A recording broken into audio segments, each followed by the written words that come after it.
Oh, hello, I'm Rick Pufky. I'm with OmniTI, and this is my first time doing Ignite. This is actually my first time talking at a conference period, so we'll see how it goes.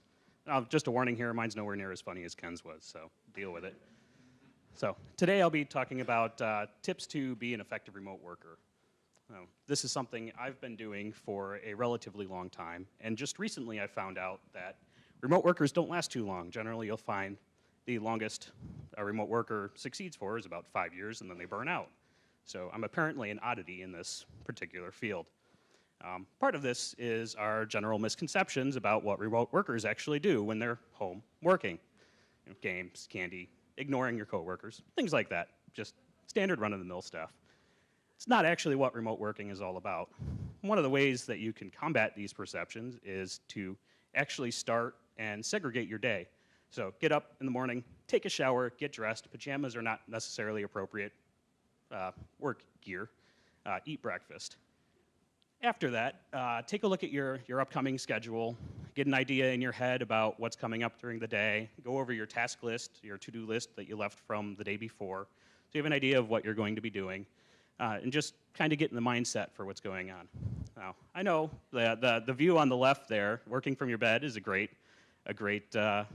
place that you could consider working for, but to actually be productive, while you can move around from bed to couch and chair and all that, actually have a workspace set aside for working from home.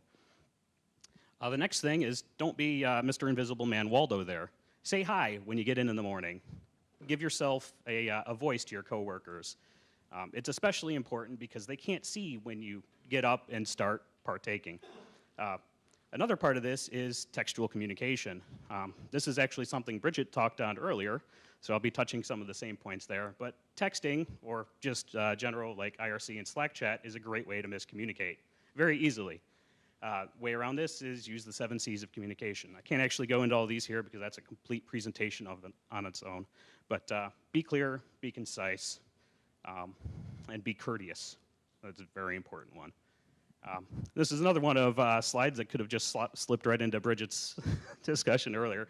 But since a majority of our actual nonverbal cues are very important to our discussion, video conferencing is important in this regard as well. So be prepared to get on screen and use headset, microphone, use mute.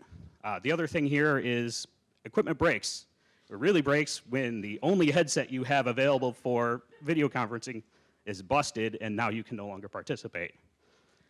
During the day, take a break. Get up, get away from your desk, walk your pets. They've invented Pokemon Go for a reason. So just get up, get away. It allows you to reset and recycle and then get back to it and be effective again. As an addendum to this, while you're taking a walk, there's plenty of great sandwich shops, coffee shops. I'm not going to name names, but they have a place that you can sit down, have a little bit of workspace. They have Wi-Fi, so you can connect when you need to from a different location. At the end of the day, stop working. Working from home is not a means to work 24 hours a day. That's actually a great way to burn out very quickly. So set end times, make notes when you're done, and continue. For this to actually work, though, you need both organizational and management buy-in. Organizational because things like the water coolers and hallway communications aren't visible to remote workers. So this is where things like a water cooler channel on your Slack chat become extremely handy. And the next thing you need to do is report your progress.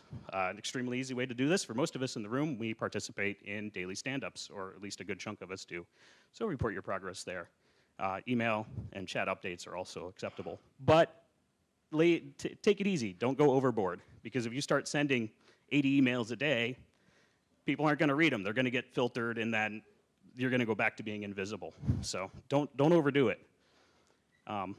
Another way to build up a rapport with your coworkers is to put your face on your communication. So in Slack, use a headshot for your little Slack icon. Use a headshot for your Gmail icon or whatever system you're using. Gives a way for them to see your face and associate a name with who you are. In addition to that, visit the home office every once in a while. Attend a company picnic or a holiday party, something like that, just so they can put a face to the name. And then just in general, this is kind of what I've already gone over, but set up a routine, communicate, let's see, report, take a break, stop working at the end of the day, and make a face for yourself so that they can realize that you're a person as well as not Waldo.